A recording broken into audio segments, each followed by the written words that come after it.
अभी तक जो किया वो ये था कि हम अल्फा अल्किलेशन की बात करते थे और कार्बन कार्बन बॉन्ड बनाने के मेथड में हम कहते थे कि कार्बन के साथ एक R ग्रुप हम अल्फा पोजीशन पे अटैच कर लेते हैं, तो इस तरह से हम कार्बन कार्बन बॉन्ड बनाते हैं। मींस कि हम समझें कि आप कार्बन कंपाउंड की एक साइड से चेन लेंथ बढ़ा रहे होते हैं। अब उसी में हमने फिर उस रिएक्शंस के डिफरेंट चीजें डिस्कस की कि वो किस तरह से हम उसमें सिलेक्टिविटी को कंट्रोल करें, किस तरह से रिएक्टिविटी को करें, किस तरह से वो साइड रिएक्शंस दे रहा होता है, क्या कर रहा होता है।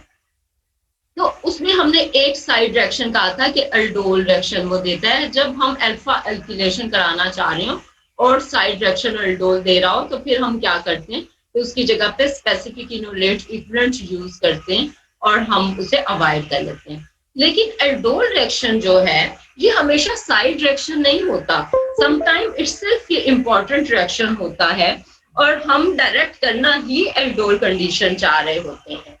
तब हमारा टारगेट अल्फा अल्किलेशन नहीं बल्कि अल्डोल कंडेंसेशन कराना होता है, और उस वक्त हम एक्सटर्नल इलेक्ट्रोफाइल नहीं देते बल्कि हम अल्डोल प्रोडक्ट बनने के लिए कार्बोनिल को कार्बोनिल ही से रिएक्ट करवाते हैं, उसे हम अल्डोल कंडेंसेशन कहते हैं। सो अल्फा अल्किलेशन के बाद अब जो मैं आपको कार्बन कार्बन बॉन्ड बनाने का मेथड डिस्कस कर रही हूँ वो सिंपल अल्डोल कंडेंसेशन रिएक्शंस हैं। अल्डोल जो कंडेंसेशन है उसमें आप देखें तो एसिटाल्डिहाइड और एसिटाल्डिहाइड को अगर आप बेस से रिएक्ट करवाएं तो आपने इनोलेट बना लिया। इनोलेट बना के अगर इस इनोलेट को आप अपने ही कार्बोनिल के इलेक्ट्रोफाइल से रिएक्ट करवाएं तो आप क्या कर रहे होते हैं कि आप एरोस देखें किस तरफ जा रहे हैं, एरोस से आप अंदाजा लगाने की कोशिश करें कि न्यूक्लियोफाइल जो है वो इस तरह से उसने अपने इलेक्ट्रॉन ट्रांसफर किए और ये जो अल्फा कार्बन है ये किसके साथ जाके अटैच हो गई, कार्बोनिल वाली कार्बन के साथ जाके अटैच हो गई, और इस तरह से आपने कार्बोनिल के ऑक्सीजन पे A9 ट्रांसफरिंग करवा दी और आप इस तरह से आपने जो कंपाउंड है उसमें नया कार्बन कार्बन बॉन्ड बनाया। नीचे वाली लाइन देखिए तो वहां ये मेंशन्ड है कि एक कार्बोनिल को हमने इनोलेट बनाया और उसे हमने न्यूक्लियोफिलिक इनोलेट कहा। दूसरे कार्बोनिल उसी कंपाउंड का एक और मॉलिक्यूल एज इलेक्ट्रोफाइल रिएक्ट किया जो इलेक्ट्रोफिलिक एल्डिहाइड है और वो आपस में रिएक्ट हुए और आपने ये जो नया बॉन्ड बनाया अल्फा कार्बन का और कार्बोनिल की कार्बन का, इस दो के दरमियान में है बॉन्ड। और से देखिएगा इस बॉन्ड को आपने पहचानना है, गलत नहीं बनाना।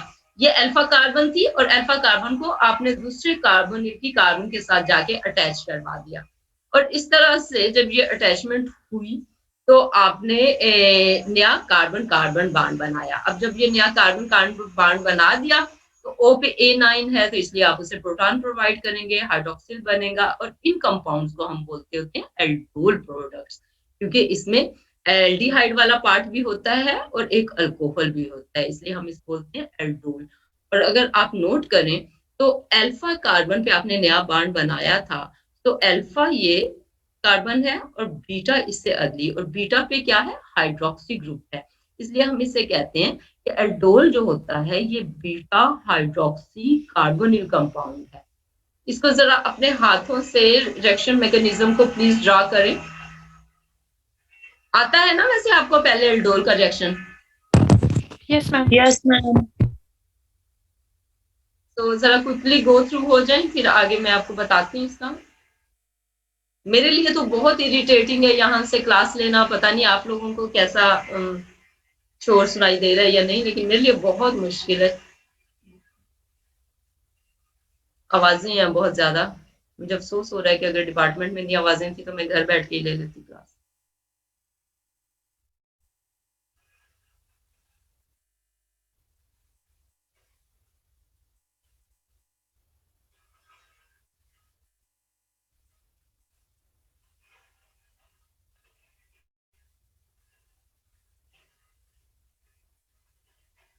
तो अगर अब आपको ये रिएक्शन आ गया है तो आप देखिए कि हो क्या रहा है। मैम तो आप ये करते हैं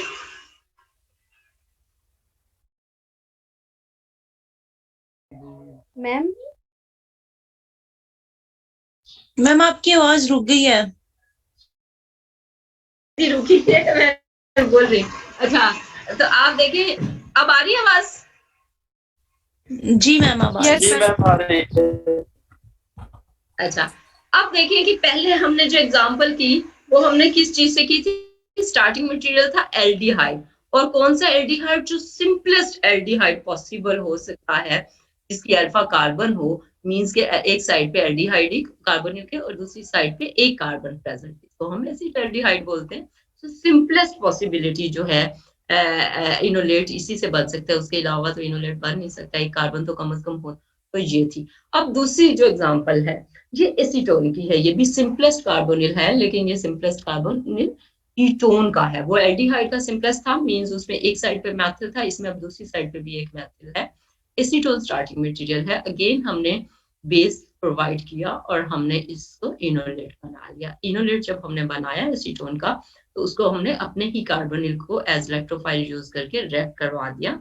नया carbon carbon bond alpha carbon और कार्बोनिल के बीच में है, और हमने इसी तरह से A9 बनाया और हाइड्रोक्सिल ग्रुप। सो अब यहाँ पे जो एल्डोल प्रोडक्ट बना, ये एल्डिहाइड से नहीं है, कीटोन से, लेकिन कन्वेंशनली इसे भी हम एल्डोल ही बोलते हैं। और ये बीटा हाइड्रोक्सी कार्बोनिल कंपाउंड है, और बीटा हाइड्रोक्सी कार्बोनिल कंपाउंड जो है जब बन जाते हैं, तो आपको ये भी पता है कि एल्डोल रिएक्शन में फिर हम सेकंड स्टेप क्या करते हैं, कि बेस प्रोवाइड करते हैं और बीटा हाइड्रोक्सी कार्बोनिल की डिहाइड्रेशन करते हैं। आप दोनों में देख लें, पहला ये एसिटल्डिहाइड वाला एल्डोल, दूसरा एसीटोन वाला एल्डोल, और हमने दोनों जगह से हाइड्रोक्सिल को रिमूव किया, अल्फा ये कार्बन जो थी उस पे से हमने प्रोटॉन को रिमूव किया, और बेस इसीलिए डाली है। सो एलिमिनेशन का स्टेप है, और एलिमिनेशन ही को हम डिहाइड्रेशन कह रहे हैं, कि हमने वाटर क्योंकि रिमूव किया है, और इस तरह से हम alpha beta unsaturated carbonyl compound बनाते हैं। Alpha beta unsaturated carbonyl compound, तो इस तरह से हम एल्डोल से alpha beta unsaturated carbonyl compound बना रहे हैं।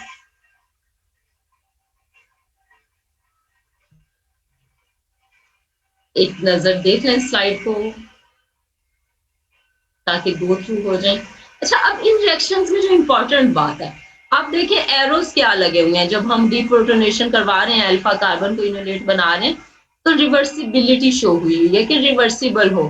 पर्पस ये है कि हम ये नहीं चाहते कि सारे कार्बोनिल इनोलेट बन जाएं, बल्कि हम ये चाहते हैं कि कुछ कार्बोनिल मॉलिक्यूल बचे भी, क्योंकि हमने उन्हें ही एज इलेक्ट्रोफाइल भी यूज करना होता है। इसलिए अब हम यहाँ पे वो कंडीशंस यूज करते हैं जो रिवर्सिबिलिटी को फेवर कर सकती हूँ, और हम बहुत स्ट्रॉन्ग बेस नहीं लेते, और इसीलिए आप देख रहे हैं कि हाइड्रोक्साइड आयन बेस यूज हुआ है दोनों जगह पे, और आप इसके थ्रू, ताकि आपके पास कुछ कार्बोनिल हो, सबके सब इनोलेट ना बने हो। जब हमने अल्फा एल्किलेशन करानी थी, तो तब हमारा पर्पस था कि सबके सब इनोलेट बने हुए हो, लेकिन अब हम चाहते हैं कि नहीं, कुछ एज कार्बोनिल रह जाएं, ताकि हम इलेक्ट्रोफाइल के साथ रिएक्ट करा सकें। अच्छा, अब यहाँ देखें एलिमिनेशन का स्टेप एक्सप्लेन हुआ है।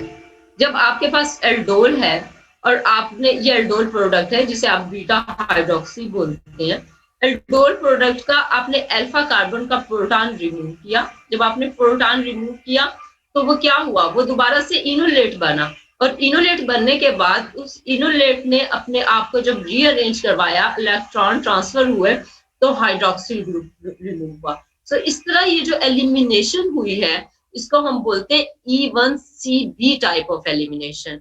क्यों? क्योंकि इसमें CB मींस के कंजुगेट बेस, ये जो इनोलेट है ये कंजुगेट बेस है, तो कंजुगेट बेस इन्वॉल्व होती है, और ये कंजुगेट बेस फोर्स करती है इस कंपाउंड को एलिमिनेट होने में, हाइड्रोक्सिल को एलिमिनेट होने में। तो इस तरह से हम अल्फा बीटा अनसैचुरेटेड कंपाउंड जब लेते हैं एल्डोल के बाद डिहाइड्रेशन करते हैं, तो अंडर बेसिक कंडीशन अगर हम एलिमिनेशन करते हैं, तो पाथवे जो एलिमिनेशन का होता है वो E1CB पाथवे है। E1CB पाथवे आपने एलिमिनेशन पढ़ी हुई हैं, तो अगर आपके माइंड में नहीं है तो इसको रिवाइज कर लीजिएगा।